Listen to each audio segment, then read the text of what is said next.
Lennon. Oh, that's a well-weighted ball. Mason Melia is in, goalkeeper slips, and Melia finishes in style. Well, they weren't behind for long. Mason Melia with a sumptuous finish. First real chance he's had, and he's taken it.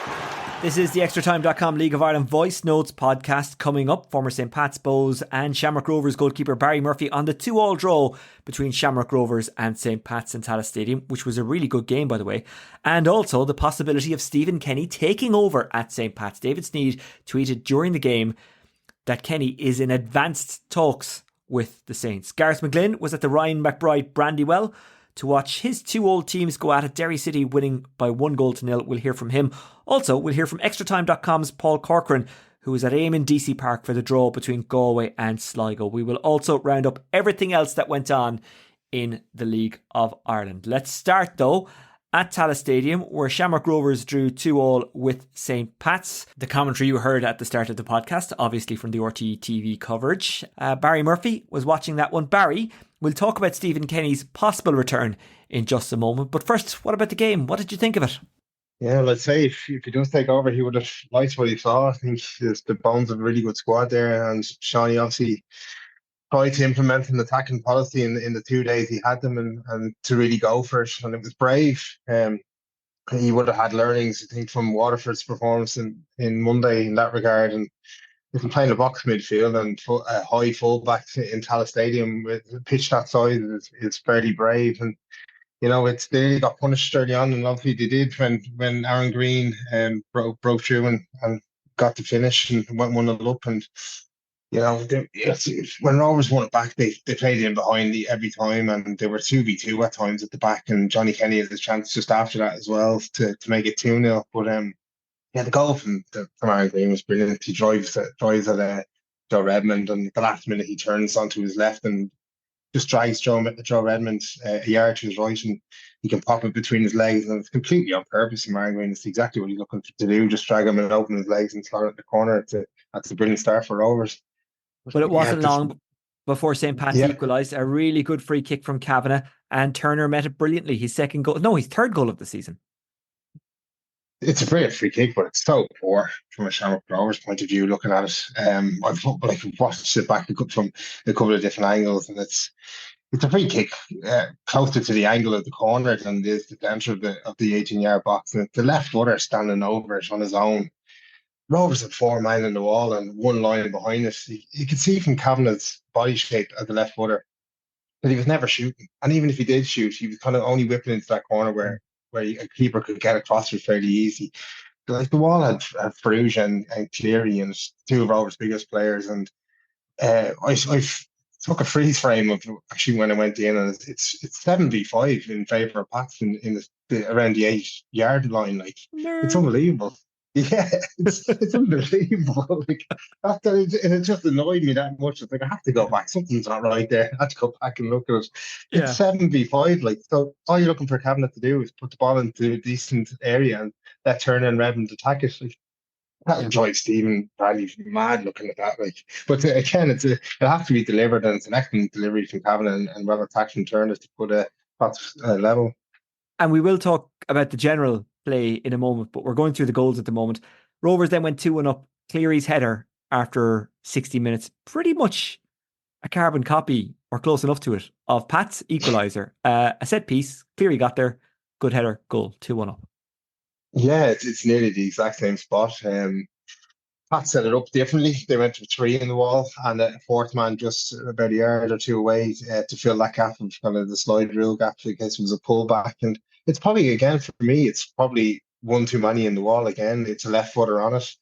It's Colin Noonan this time. And again, his angle, the way he's setting up the ball, you know, he's just going to put it into the box. Like, you're taking 2 men out of it there. But it's a brilliant ball in, and Jamie Lennon just gets the wrong side of Dan Cleary, and Dan gets a great header on it back across to put Rovers back in front. But 4 minutes later, Lennon plays one straight through the middle, pulls, slips as he goes to take off, and that gives Melia the time to get on the ball. He did have to muscle off Lopez, who was already on a yellow for a foul on Melia, so he couldn't really do much. He couldn't really touch Melia, and Melia with a beautiful little touch off the instep, chipped it over the goalkeeper, made it 2-2, his second of the season, his second time to score against our Rovers. Granted, the last one was against Sligo Rovers. And it was just a wonderfully taken goal, but there was mistakes from a Rovers point of view. Not that Pats will care. Yeah, it's not the greatest of weeks for Pico Lopez at the back. I think Paul Jamin gave him a third time on Monday, and Mason Amelia did the same against Noise. He was just brilliant. He was 16-year-old. You just can't believe it. But like, the ball from Jamie Lennon is incredible. Ball over the top, and I think Lopez thinks maybe holds his favourite to go and win it. And as you said, he does a little flip in there, goes down, recovers well to get back up. But there's a great angle that you see from behind the goal, and Mason never looks at poles. Like he just thinks it over him, and to get it over him from 7 yards, and to get it under the bar, and it's still fall under the bar from that distance was just an incredible finish, and just what a talent that boy is. Stephen Bradley said in his interview with RTE after the game, he was happy enough with how they played. They created enough chances to win a few games. It's the goals they conceded. That's what he's disappointed about. Yeah, it's been the same for the last couple of games. They're just so poor. It's basic stuff. Like you're looking for like you could say about the goalkeeper with the free kick as well, and he's in charge of the wall. But you've got experience in there. Pico Lopez is standing on about the 10-yard line. Like he's just not marching in his defence there. And you've got Dan Cleary, one of the big centre halves in your wall. Somebody's got to take hold of that and go, listen, we're getting overrun here. We've 2 men extra Who to deal takes with hold here. of that? Who should take hold of that? It's the goalkeeper's busy setting up Okay. the ball. You'll have one man at the end of the wall turning around to face him to decide where the wall is lined up. You're looking for your captain there, your centre half, to really take over there, to marshal the kind of things going on in the box while that wall's being set up. You can see Pats have put 7 forward. Like they've come into the box, you know you're out man, so you try and hold the play up as long as you can to get that number back to even. But it's between the keeper and your kind of experienced players at the back to get that sorted, really. I don't think we learned necessarily anything new about Shamrock Rovers tonight. Jack Byrne came in, Dara Burns came in. Are Rovers better when they're on the field? Quite obviously, they are. Yeah. There's really no point in us discussing that. And Stephen Bradley nearly hit on it himself. We're creating chances. If we start scoring, then we start winning games. For St. Pat's, for the new manager, whoever that is, and we'll get into that in a second, should they or could they build that team around Mason Melia? Because that is something that was mentioned on our coverage of the game on the St. Pat's app, and we've got live coverage of every St. Pat's game on the St. Pat's app. Tonight with Colin Hawkins, Brian Morris-Rowe and John Flanagan. And the conversation was very much around how good Melia is, and maybe you need to get Melia more involved. Is that the key for whoever takes over Pat's? Yeah, I think so. You saw how good he was last year when he came on in spurts in different games, and listen, their managing is low and how much he's exposed for a 16-year-old. But sometimes it's just these talents that come along, like Wayne Rooney said, you just have to get them into your team. And he seems to have a level head on his shoulder as well. That he gave a good interview afterwards. He knows what he's about as well. So I don't think he's going to be phased by any of these things. It's going to change him as a person, as a 16-year-old being put into the team. He's been in and around the squad for long enough now that I think you've got to expose him to more time. He's doing it on the pitch here, so you just can't, especially for Pat at the moment, you can't have that sort of talent sitting on the bench. It looks like Stephen Kenny is going to take over. David Sneed reported that during the game that he's in advanced talks. That seems like a great move for Stephen Kenny and St. Pat's. Would you agree with that, Barry? Yeah. It's brilliant. I think we spoke about it during the week. If anyone could get him, it's going to be Gareth, and he's obviously had a chat with him, and it's progressing along the lines, and that he's willing to take it. But it's a brilliant appointment for both if it does come true. Like Pats is a massive club, great fan base, play good football, a good owner. It's probably things like the training ground need to be upgraded. Maybe that's probably where Stephen will come in and go, listen, the Ballyuster is a good setup, but it's not Pat's setup. So they're going to need things like that to probably progress for under Stephen Kenny as well. I'm sure that's kind of the areas he'd be looking to move things on as well. But his experience, not just from the Ireland job, anywhere he's gone in the League of Ireland, he's made teams and players better. And when you look at the young players he has there on the base to move from, Pat can only go up really from this point if that does happen. And Stephen Kenny will have ambitions to make them not just a force in Ireland, which they already are, 2 cups in 3 years, but to make them a force in Europe and get out of the group stages of the Conference League at the very least. Do you think that's attainable? Do you think that's possible? Do you think with backing Kenny can and will do that? But he can only go on somebody's CV, and he's done it. He's done it at Dundalk. And he's arguably he's got a better base to start from now with Pass than he did at Dundalk. Um, he kind of got, like, not to be too disparaging about Dundalk at the time, but there were kind of a few players who were misfits at other clubs who kind of banded together and like got a team together at Dundalk, and he was the orchestrator that at Pats I think there's a better quality individual player to add to a collective team. So like I think he's starting from a better base. And when you look at like 40% of the league get into Europe every year, so like if you can get in once or twice, get a decent return money wise, build your squad. Yeah. And a couple of years down the line, you could really find yourself challenging to be in these group stages of Europe. And people might have an image of Stephen Kenny as a very nice, affable guy in their head. And he is, but ultimately he's a football manager. So there has to be a bit of steel. There has to be a bit of cut. And I have to say, just thinking about this, imagine him, Duff, Bradley, all going at it. Because he doesn't hold back and he can be quite mean girlsy in some of his comments, Stephen Kenny. And he knows what he's doing. He's winding up the opposition managers. Duff likes to, I don't know if he does it on purpose, but he can wind people up and he's brilliant for the league. I think he's fantastic. And Bradley, again, he doesn't do it on purpose. Well, maybe he does do it on purpose, but he's good to throw out a snipe as well. So, I mean, that alone could be very entertaining, couldn't it? Yeah, but it's probably been a bit too nicey this league so far. It could do with a few spats going on. It's like there used to be a few down through the years with Michael O'Neill, Pat Fennell, and things like that. But it's been a while since people have kind of had that kind of side of things. But it's brilliant. Listen, from a few disparages around the FAI kind of appointment of Stephen Kenny at the time, they would have thought he's just a League of Ireland manager. But for him to come straight back into the League of Ireland after having the Ireland job is huge for the league.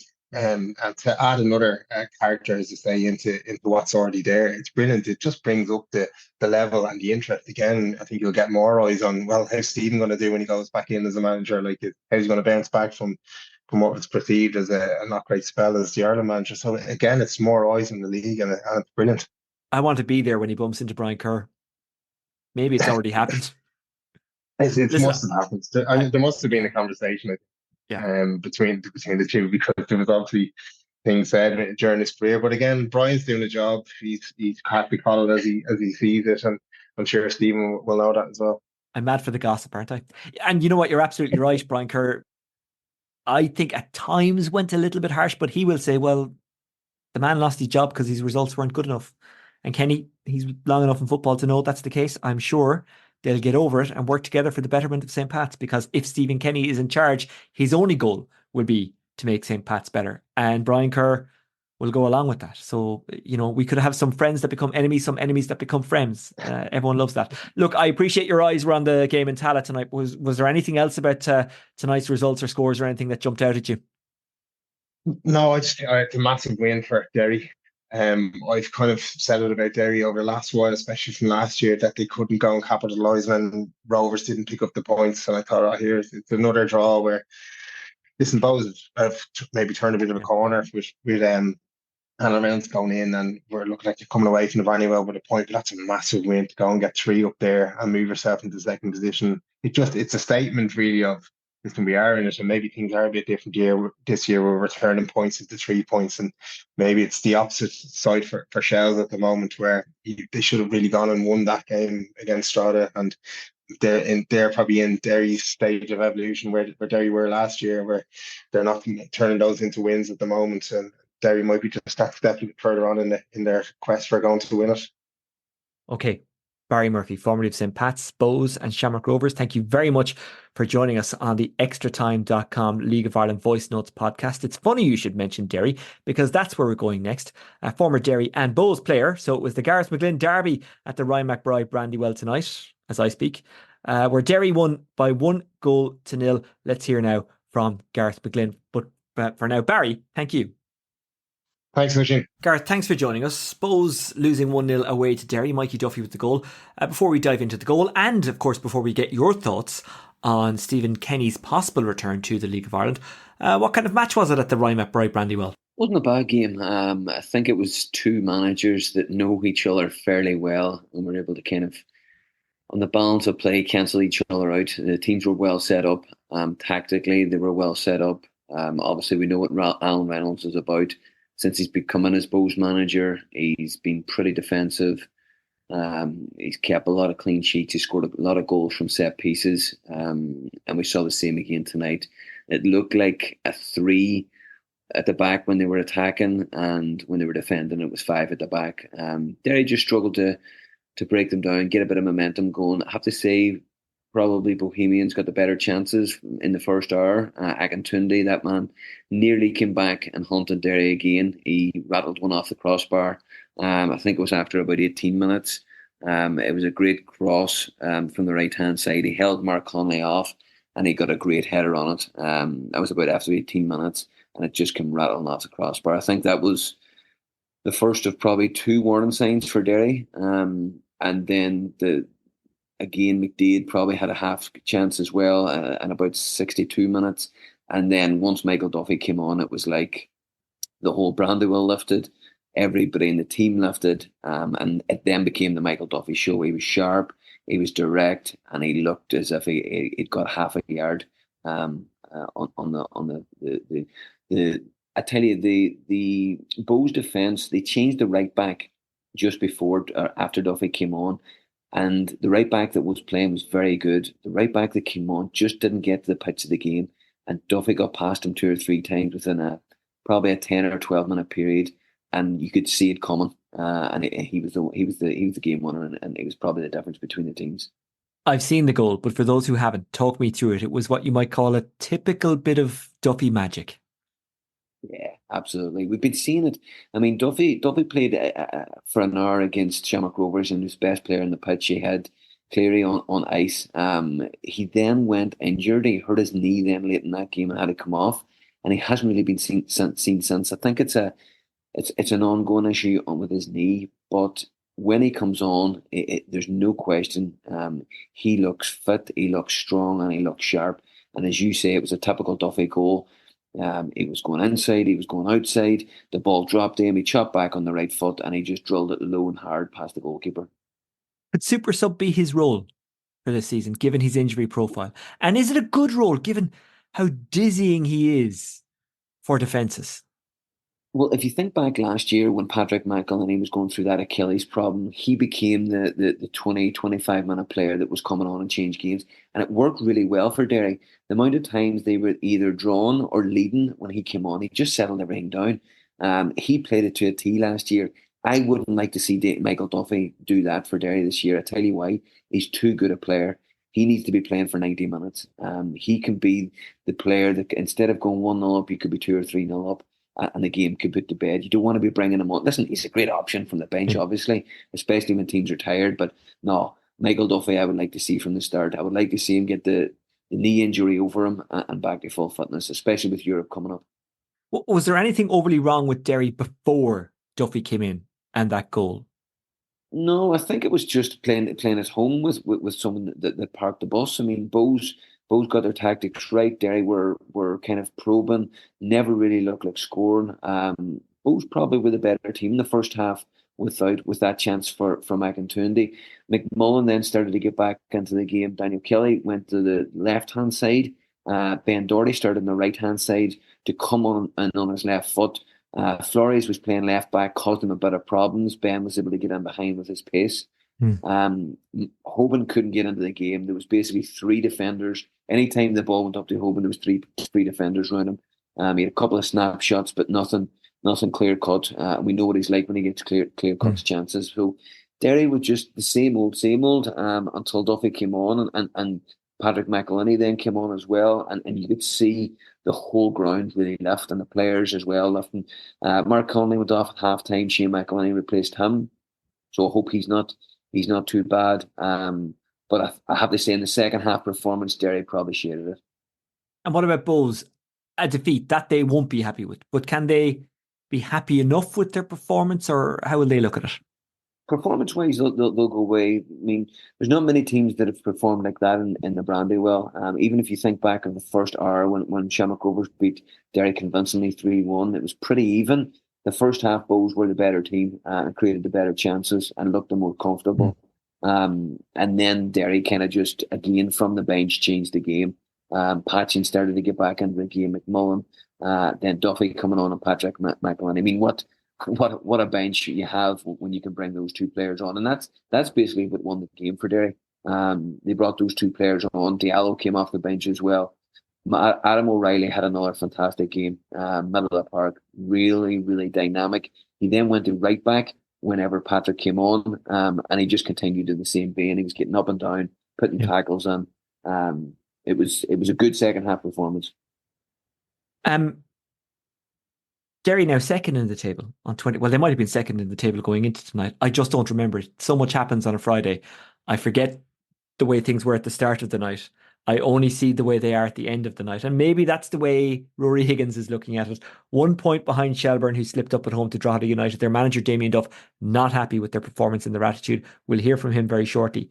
But after 16 games, Derry second, 1 point behind Shelbourne, 2 points ahead of Shamrock Rovers. Waterford in there in fourth. They're 3 points behind third place Shamrock Rovers. Derry City sitting in a nice position and getting better, you feel?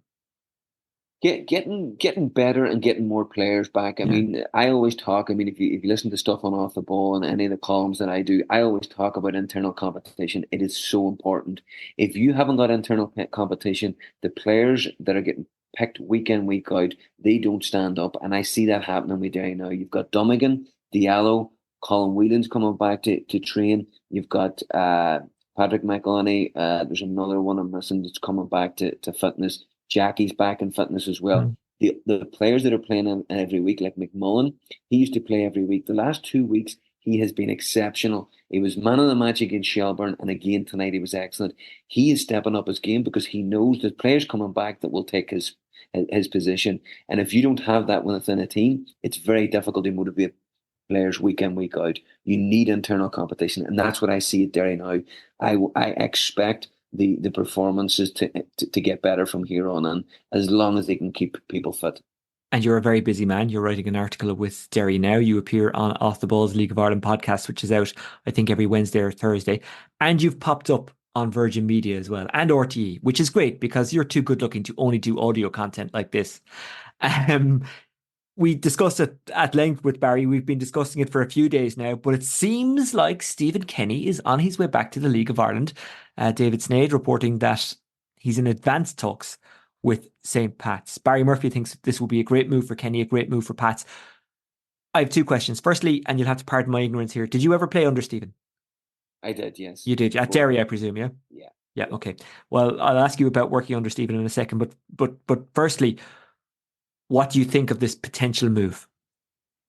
I was surprised. I said it on Wednesday that I didn't think it would happen. I thought Stephen would have given it another 4 or 5 months to get a position in Europe, in the UK, in Scotland, England. Very surprised by it. Again, advanced talks, it sounds promising. I mean, I don't think, we all know that the financial backing that Kelleher gives St. Pat's, it's a lot there. I can't imagine it breaking down now. If Stephen has made his decision that he wants to go to Pat's, there's no way in hell that Pat's pass up this opportunity, get Stephen Kenny back in management. Very surprised at it. I think it's a better deal for Pat's than it is Stephen Kenny, but obviously he has now made the decision that this is his next move, and it's unbelievable for an already growing league. This is brilliant for the league. I mean, we can talk about St. Pat's. The St. Pat's supporters will be getting excited. This is incredible for League of Ireland. This now makes it really, really competitive. I said during the week that John Daly shouldn't have been sacked.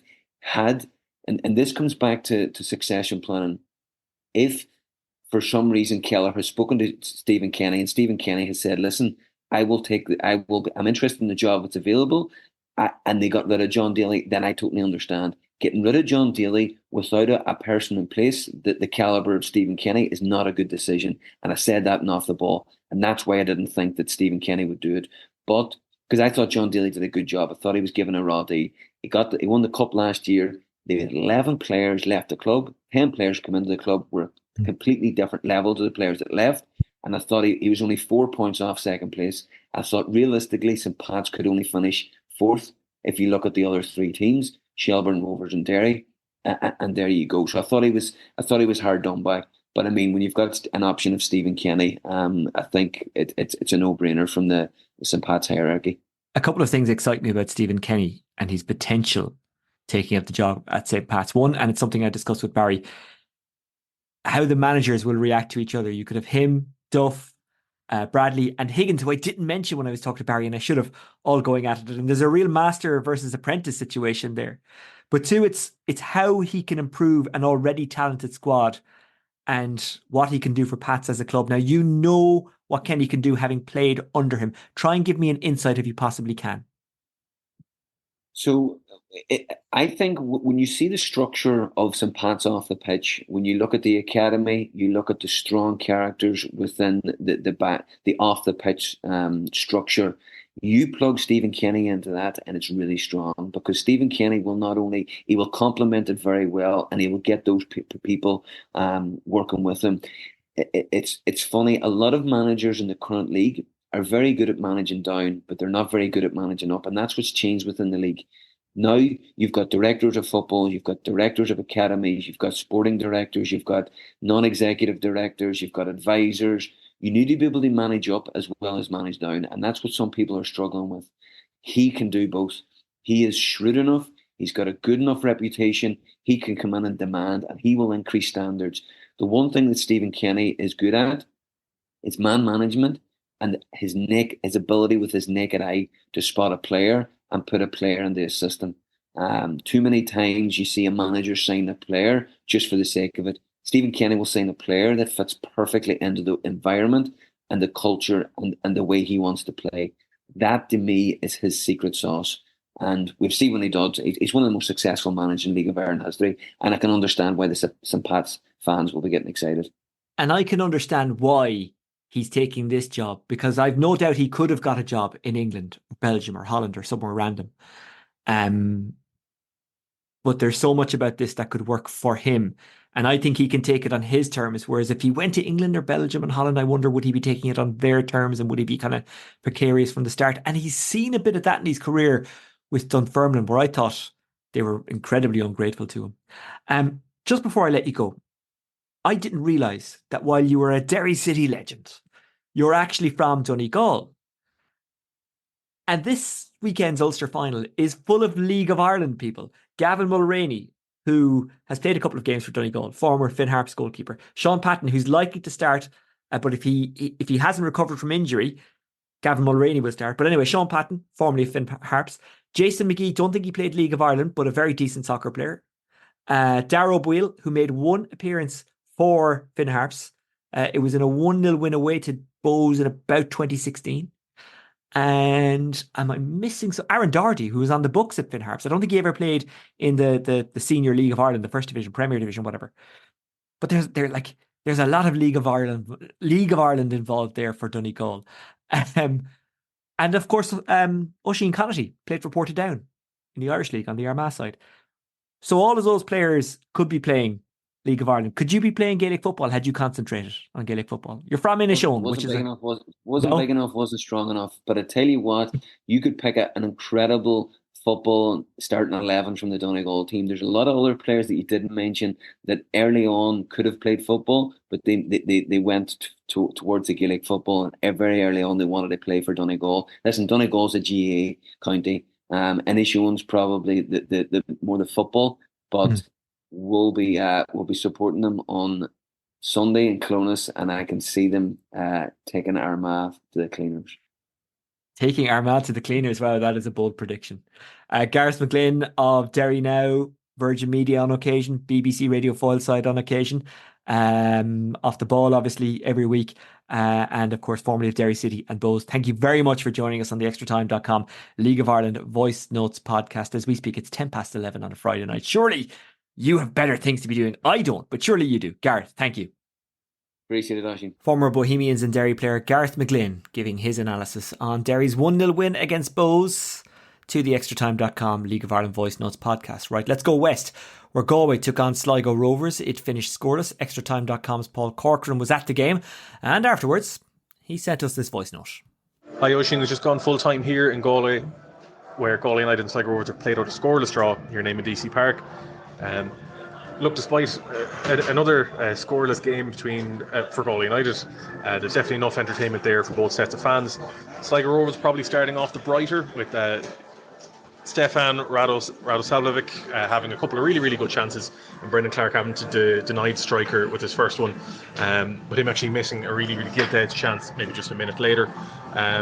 The real story from the first half is possibly Pat Hickey's performance, the big American centre midfielder making a second start for the club tonight. A lot of the play went through him. He had a really, really good chance to save by Ed McGinty in that first half from long range, but his aerial ability is second to none, and he got his head to an awful lot of ball throughout that half.